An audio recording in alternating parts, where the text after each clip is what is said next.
ذمہ داران، افسران اور اہلکاروں کے خلاف کارروائی کا فیصلہ کیا ہے۔ مقدمے میں جعل سازی اور دھوکہ دہی کے تمام ابتدائی ثبوت حاصل کر لیے گئے ہیں۔ دھوکہ دہی، جعل سازی اور ریکارڈ میں ٹیمپرنگ کرنے پر معزز عدالت سے رجوع کرنے کا فیصلہ کیا گیا ہے۔ واضح رہے کہ وفاقی وزیر داخلہ عدالت کا ہر صورت میں احترام کرتے ہیں اور ان کے ہر فیصلے کو قدر کی نگاہ سے دیکھتے ہیں۔ ترجمان نے کہا کہ جی عمرانی فتنے کے وفاق پر حملوں کے تمام سازشی ہتھ کنڈوں کو ریاستی طاقت سے ناکام بنایا جائے گا۔ قانون شکن عمرانی فتنے کو نشان عبرت بنانے کے لیے کوئی کسر نہیں رکھی جائے گی، کوئی کسر نہیں چھوڑی جائے گی۔ عمرانی فتنے اور اس کے سہولت کاروں سے کسی بھی قسم کی کوئی رعایت نہیں برتی جائے گی۔ تو یہ رانا ثناء اللہ نے فیصلہ بڑا کر لیا ہے کہ اینٹی کرپشن اسٹیبلشمنٹ پنجاب کے ذمہ داران، افسران اور اہلکاران جو ملوث ہیں اس گورکھ دندے میں، جعل سازی میں، مبینہ جعل سازی جو رانا ثناء اللہ کے بقول یا وزارت داخلہ کے بقول، اور دھوکہ دہی میں جو ملوث ہیں، ان کے خلاف کارروائی کی جائے گی، عدالت سے رجوع کیا جائے گا۔ تو میں نے پہلا ویلاگ 2-3 دن پہلے، جس دن پہلے دن وارنٹ گرفتاری جاری ہوئے تھے، اس دن بھی میں نے آپ کو اس میں وارنٹ گرفتاری میں ٹیکنیکل چیزیں میں نے غلطیاں، خامیاں بتائی تھیں۔ اس ٹیکنیکل غلطیوں، خامیوں کے پاداش میں ان افسران کے خلاف کارروائی کی جا سکتی تھی۔ اسلام آباد پولیس اگر چاہتی تو ان کو بٹھا سکتی تھی، گرفتار کر کے اندر کر سکتی تھی جعل سازی کے جرم میں، کیونکہ ایک ٹیکنیکل پوائنٹ یہ ہے کہ رانا ثناء اللہ کا اس وارنٹ گرفتاری پر جو جگہ لکھی ہوئی ہے، جو ایڈریس لکھا ہوا ہے، وہ فیصل آباد کا لکھا ہوا ہے۔ اسلام آباد کا نہ رانا ثناء اللہ کے گھر کا لکھا ہوا تھا اور نہ ہی رانا ثناء اللہ کی وزارت کے جو آفس ہے اس کا ایڈریس تھا۔ تو پھر یہ اسلام آباد میں تھانے پہ کیسے گئے؟ پہلے گئے کوثار تھانے پہ اور انہوں نے واپس کر دیا، تو پھر گئے سیکٹریٹ تھانے میں۔ اب کیا فیصل آباد رانا ثناء اللہ کا جو گھر رہے وہ اسلام آباد کے سیکٹریٹ تھانے کے حد میں ہے؟ نہیں۔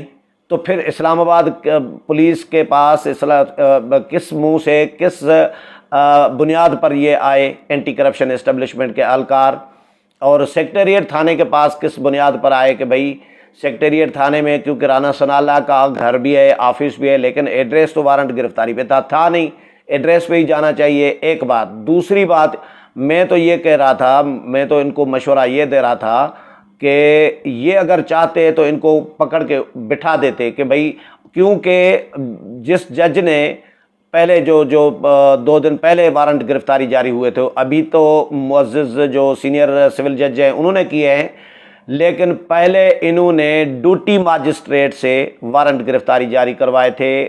ماجسٹریٹ بھی نہیں تھا، وہ چھٹی پر تھا، ڈسٹرکٹ ماجسٹریٹ، لیکن انہوں نے جو اسپیشل ماجسٹریٹ ہوتا ہے، ڈیوٹی ماجسٹریٹ، ان سے وارنٹ گرفتاری جاری کروائے تھے پہلے، اور اس میں بھی یہ اطلاعات ہیں کہ جی جج کا نام ہی نہیں تھا، اسٹیمپ لگا ہوا تھا، اسٹیمپ میں نام نہیں ہوتا، لیکن نام جج کا نہیں تھا، نیچے نام بھی لکھا ہوتا ہے نا کمپیوٹر سے، پین سے، دستخط، ایسا کچھ بھی نہیں تھا۔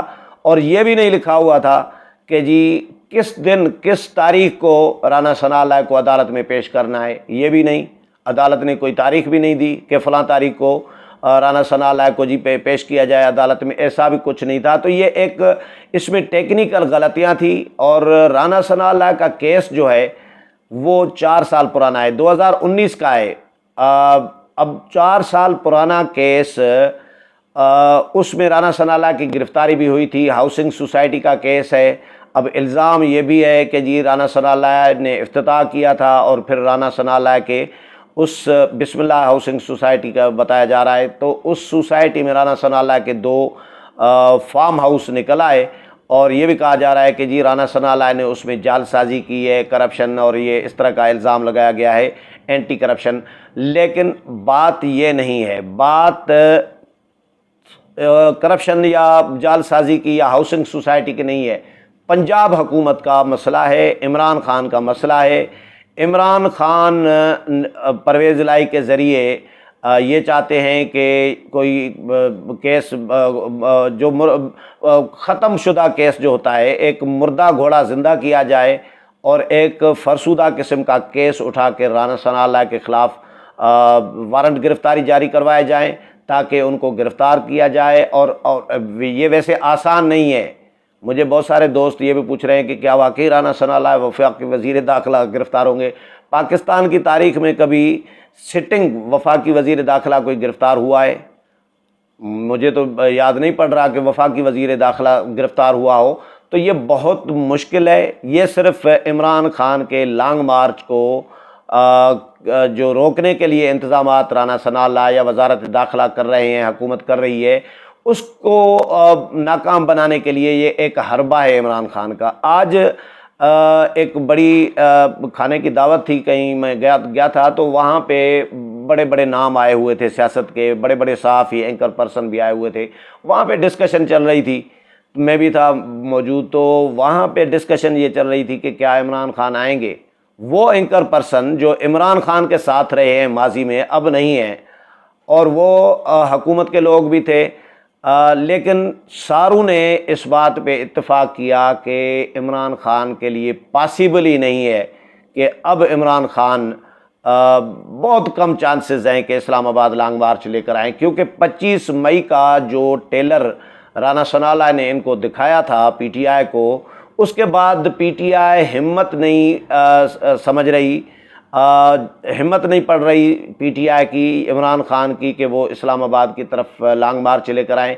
حکومتی لوگ یہ کہتے تھے کہ بھئی اللہ کرے جلدی آ جائے، ہم تو کہتے ہیں جان چھوٹ جائے عمران خان کی، یہ بھی ہم دیکھ لیں کہ کس طرح کا دھرنا دیتے ہیں، کیونکہ اس دفعہ پاسیبل اسی لیے نہیں ہے کہ اسٹیبلشمنٹ کی پچھلی دفعہ 2014 میں مکمل سپورٹ دی۔ اور دوسری ایک اور بات بتاؤں میں، عمران خان کا 2014 کا دھرنا عمران خان کی وجہ سے کامیاب نہیں ہوا تھا۔ جو یہ لوگ سمجھتے ہیں وہ بہت سادے ہیں یا بیوقوف ہیں، کیونکہ وہ دھرنا کامیاب ہوا تھا طاہر القادری کی وجہ سے۔ طاہر القادری کے لوگ کمیٹیڈ تھے، وہ بیٹھے ہوتے تھے، 4-5-6 ہزار لوگ تھے، وہ ہر وقت بیٹھے ہوتے تھے۔ باقی عمران خان کے نوجوان 200-250-300-400 آتے تھے شام کو، بھنگڑے شنگڑے ناچ واچ کر کے اور گانے شانے کہا کے، اور وہ چلے جاتے تھے۔ عمران خان اگر اکیلے آتے تو دھرنا سوال ہی پیدا نہیں ہوتا کہ ان کا 126 دن کا دھرنا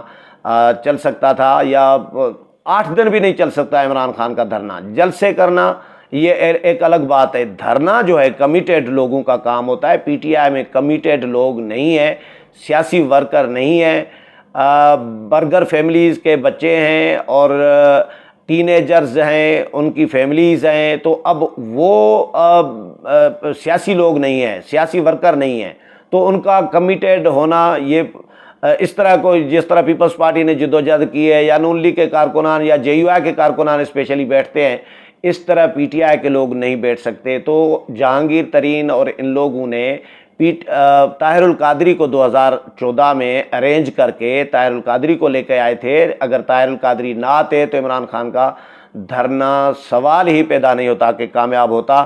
تو ابھی بھی 25 مئی کو بھی عمران خان نے دھرنا نہیں دیا، تو اب عمران خان دھرنے کا مجھے تو امکان نظر نہیں آ رہا۔ آج جو یہ اینکر پرسن اور سیاستدانوں کے ساتھ ڈسکس ہو رہا تھا، وہ بھی یہی سینئر لوگ تھے سارے، وہ بھی یہی کہہ رہے تھے کہ جی پاسیبل ہی نہیں ہے کہ عمران خان دھرنا لے کر آئیں۔ لیکن فی الحال ایک حربہ یہ عمران خان نے استعمال کرنے کی کوشش کی ہے رانا ثناء اللہ کے وارنٹ گرفتاری کرانے کی، لیکن اس میں بھی ابھی تک تو ناکام ہے، اور اب رانا ثناء اللہ ان کے خلاف قانونی کارروائی کرنے جا رہے ہیں، اینٹی کرپشن اسٹیبلشمنٹ کے خلاف، پنجاب کے خلاف۔